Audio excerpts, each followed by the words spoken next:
So we're looking at several aspects of the fourth interval, or the quartal. This interest in intervals has only been around just over 100 years. Well, I want to start there.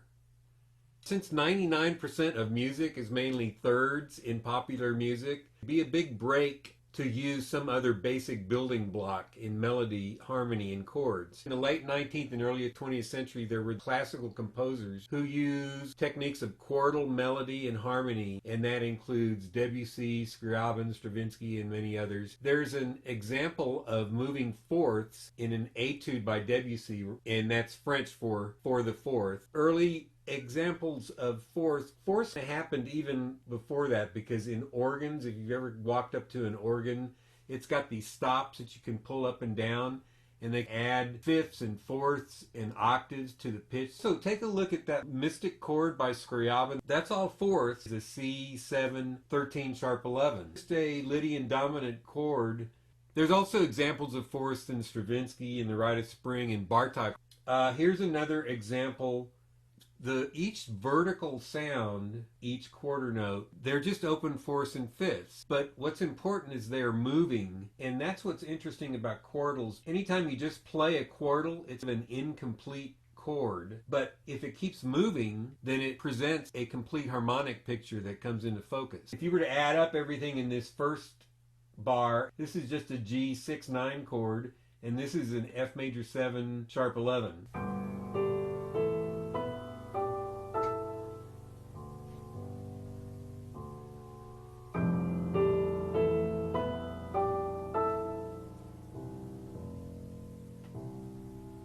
Early fourths in jazz, and one of the first things I found was there's a Gershwin piano concerto from 1925, and there's just one page that has fourth chords descending chromatically in the right hand while he's playing a chromatic scale in the left hand. And there were other forays by Ellington in the 40s and some interesting works in the 50s, notably 7 Studies on Themes of Paul Klee from 1957. It's really worth listening to. There's like an atonal jazz thing where the bass line is playing 12-tone rows. He also coined the term third stream, which he's quoted as saying a new genre of music located about halfway between jazz and classical music. Lenny Bernstein also used fourths and quartal motives in West Side Story. People started getting hip to fourths with Miles Davis' Kind of Blue album from 1959, and Bill Evans played a backline with this So What chord. So look, that's all fourths except there's a major third on top, and it's also all of those chords in each measure add up to being D minor 13.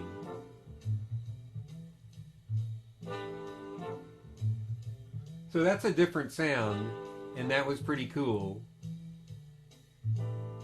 Here's Thelonious Monk's Raise 4 from his Underground album. This is just a B-flat blues.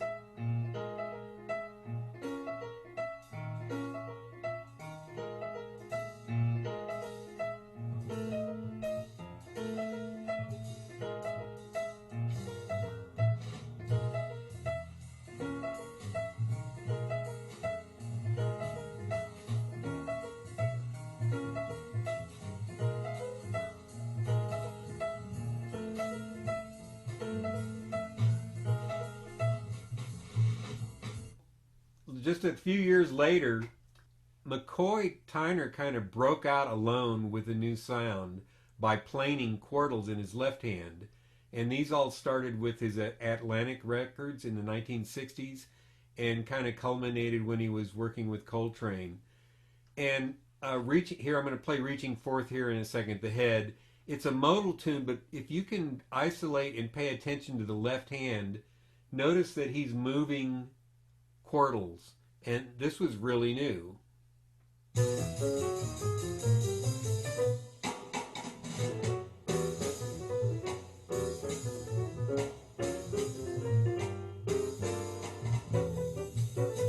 Right there.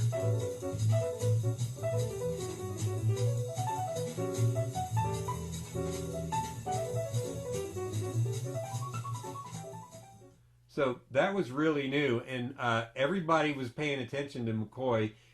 He really could stretch out on modal tunes. Like that's just really a one chord tune. So Chick Corea learned a lot from McCoy and successfully combines chordals, diminished scale stuff, pentatonics, and bebop chromaticism into standards and original works.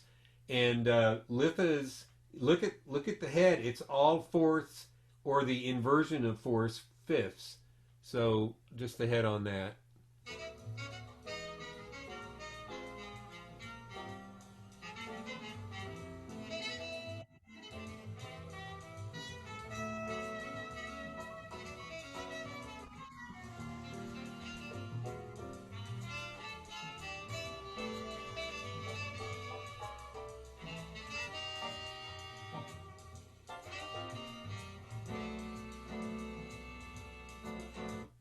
I want to talk about some interval practicing.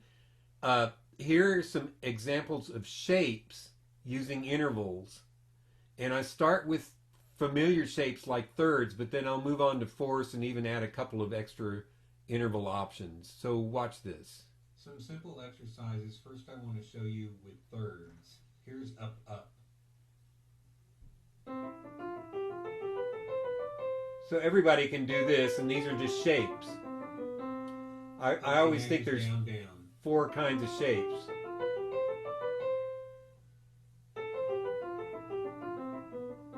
And then mixed up.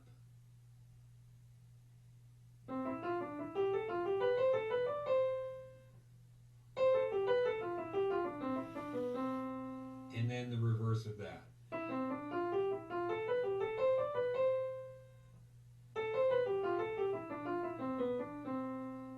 Let's take those shapes and do it with fourths.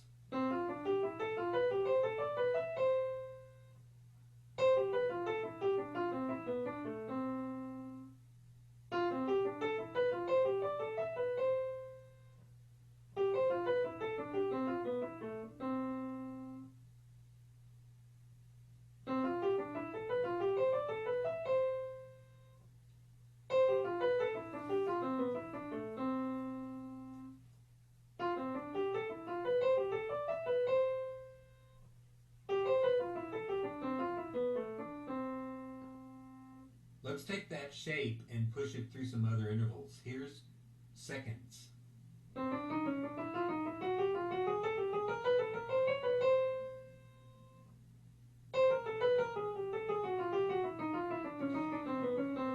Okay, and now sevenths.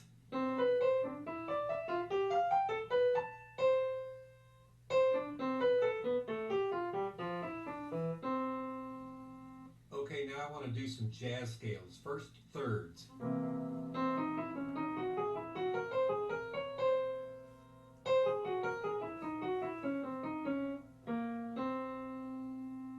Now fourths.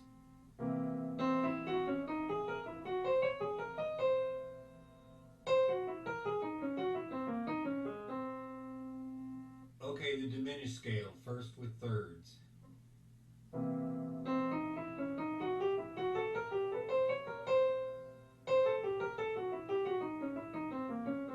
And finally with fourths.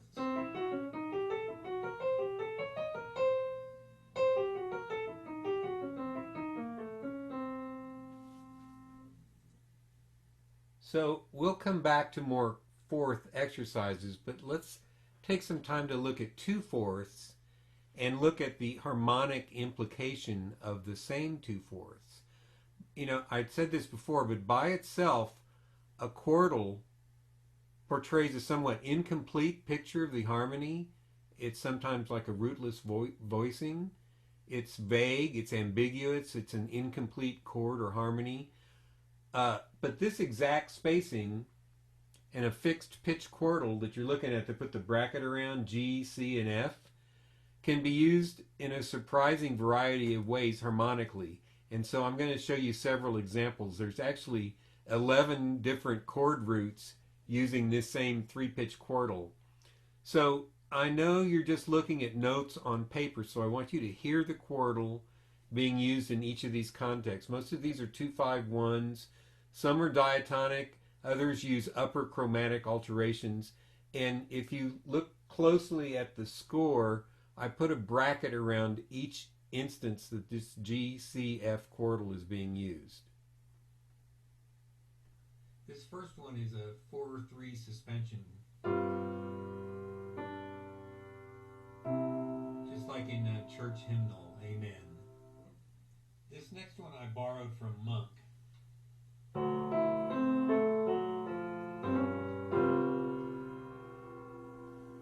Let's hear it in his tune.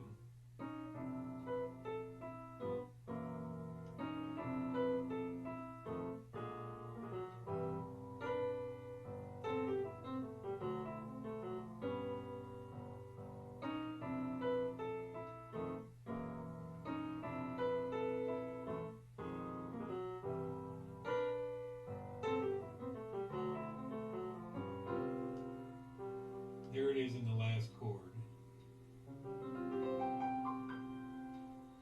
Here's a chordal 2-5-1.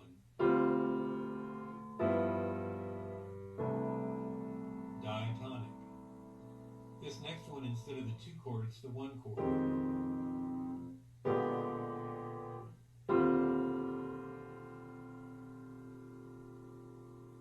Now here it is, it's the upper colors in an E7.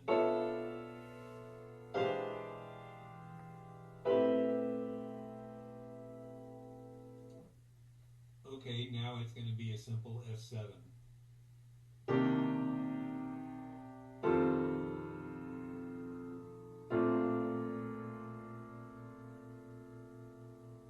Now a simple suspension again on G.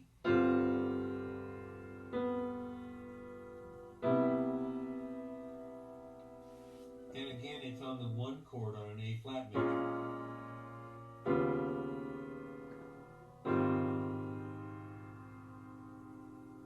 Next is an A7 altered.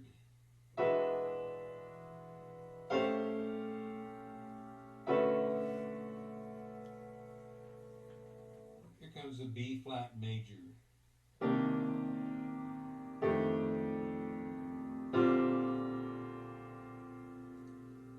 And finally here's a B7 alt.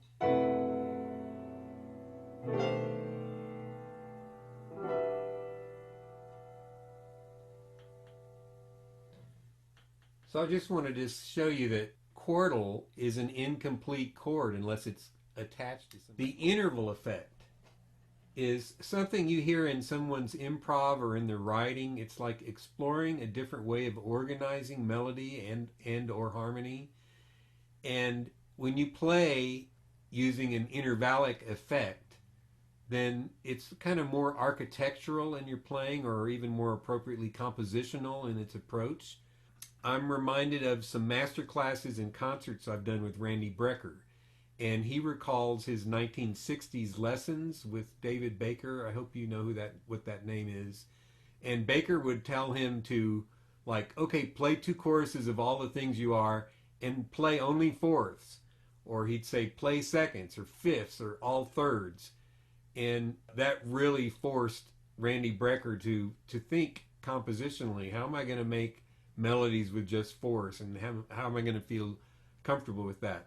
So it instantly changes the way you sound and your melodic ideas, particularly how you're thinking everything. Yeah, I'm going to play these examples.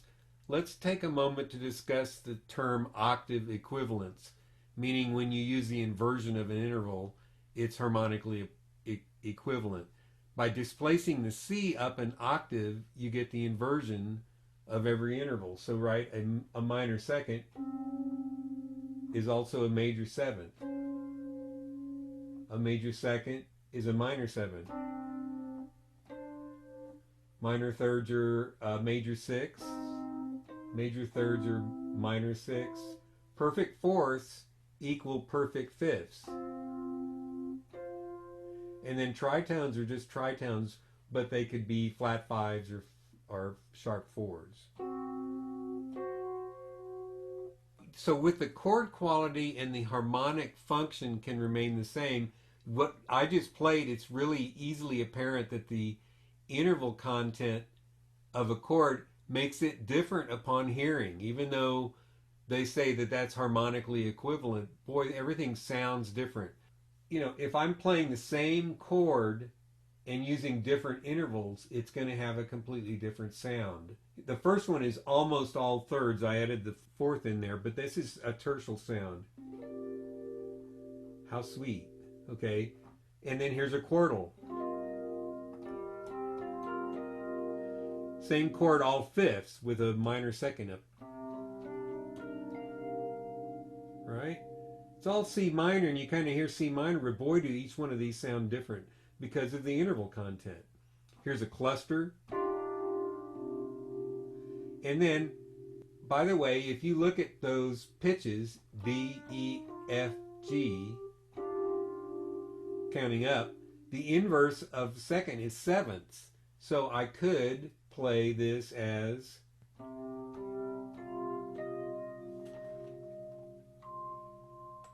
right? So it all sounds like C minor, but boy, when you set them up with intervals, it's got a lot of different sounds to it. Okay, I've mentioned this twice, but a single quartal is an incomplete picture of the harmony. So in each of these instances, it's not really stating a C minor 7 until it moves. And there's an entire book on this. There's Andy Laverne's book called Chords of Motion. The top note is also melodic in these exercises. He's got a book full of ideas. Here, this is what this sounds like.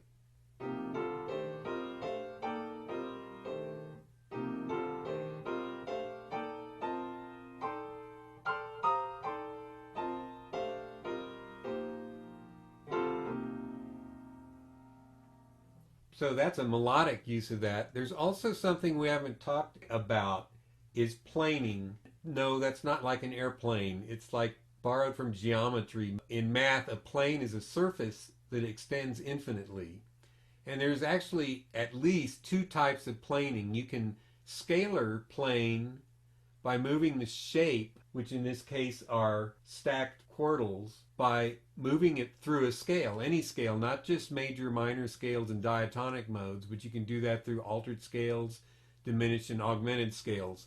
With scale planing, the intervals relationship within a series of chords aren't fixed. They fit within a scale.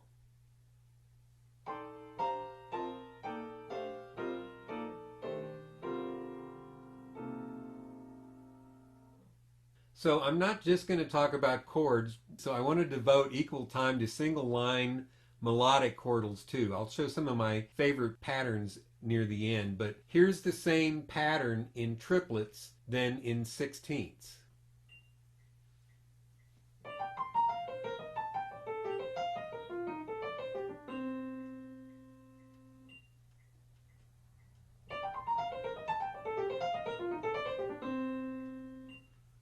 Now, a different kind of planing other than scalar planing is intervallic planing.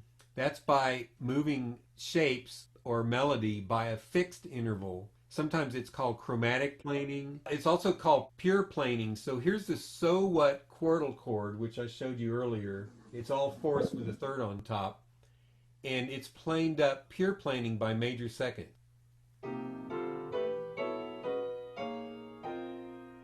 So that's got a completely different kind of sound. Besides playing chords that way, you can also play melodies. So they're triplets and sixteenths, but they're moving by a steady major second.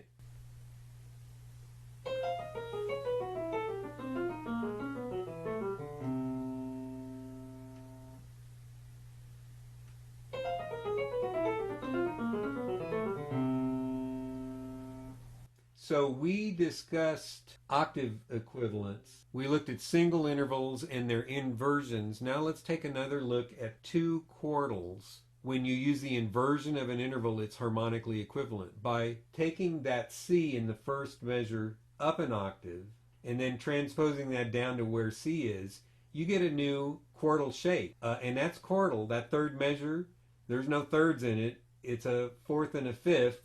And the fifth is an inversion of a fourth, so that's a very pure quartal. The next one, I took the B flat from measure 1 and took it down an octave in measure 4, and then transposed that up to C, and that's a different quartal. The quartal that's in measure 1 and the one that's in 3 and the one that's in 5 are three very distinct chordal sounds. You can also take an altered chordal. So I did that in the next line down. These sound really different. So if I play those,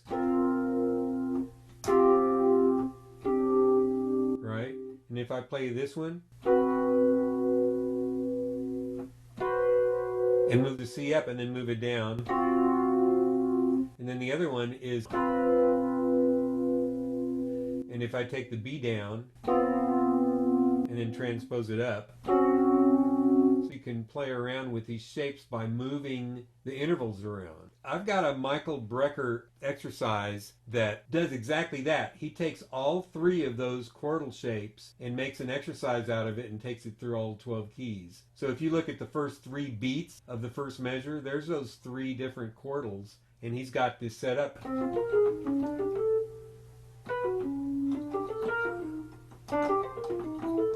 Some way to kind of get used to playing some chordal studies is to do some exercises like this. Another thing you can do to force is to just change one pitch and see what happens. In this case, I took the C6/9 chord, and if I change just the bottom note, that's an F7 chord, right? How about if I take the second note and move it up, there's a C dominant. And if I move 3 notes up, you get a C altered.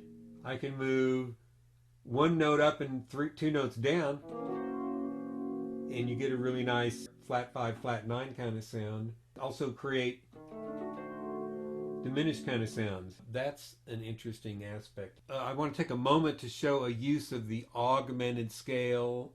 Any of the modes of the ascending melodic minor has an augmented triad embedded in the scale. So I put parentheses around that one. You can see there's an augmented C triad, C, E, and A flat. And if you use the leading tone to each of these notes, you can generate one form of the augmented scale. I put this into 2 contexts in a 2-5-1, an old way that beboppers used to use an augmented triad, and then I substituted this augmented scale. Dominant scale.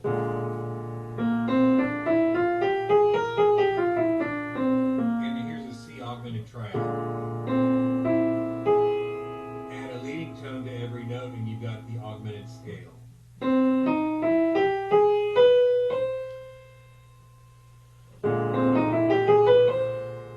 old bebop augmented triad lick.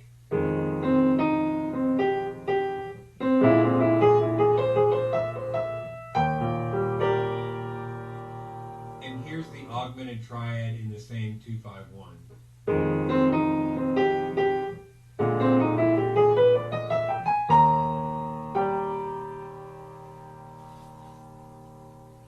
If you can look at pitch collections and see what the interval content consists of, it can really open up a lot of new ways to improvise or to think about how to play something. In that same scale that I just played, you can rearrange it and play fourths and fifths.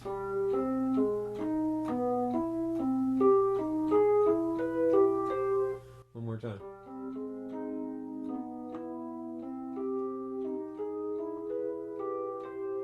Right? And in that same scale, it's got 3 major sevenths.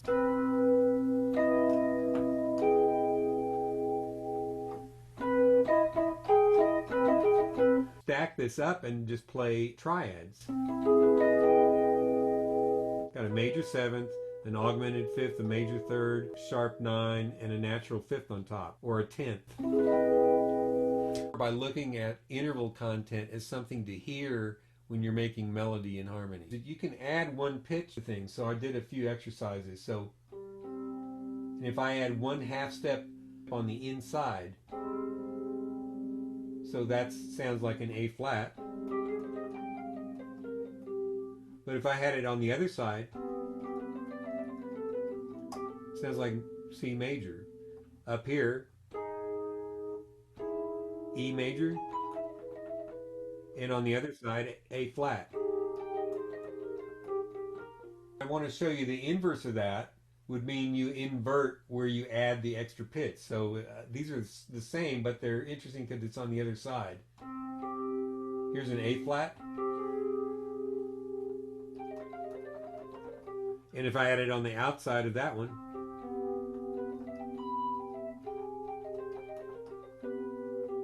same thing with and on A flat, I'll do an octave lower.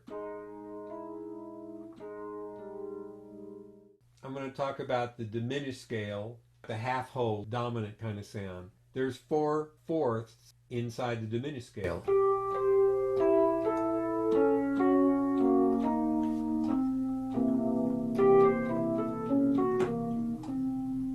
In this one, the top note is the diminished scale coming down. 4th, 5th, 4th, 5th, 4th, 5th, a pattern going down.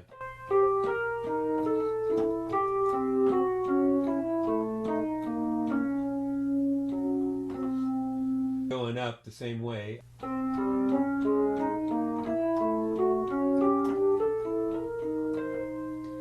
It's pure augmented fourths or tritones.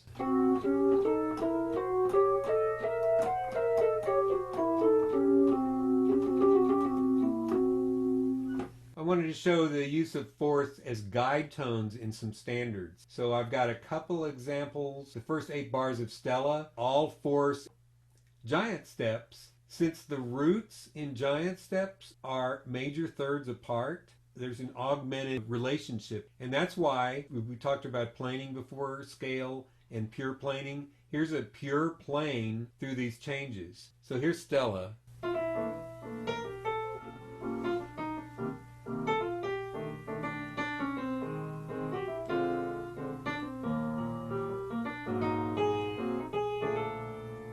So that's a 4th guide tone line through Stella. Here's the giant steps guide tone.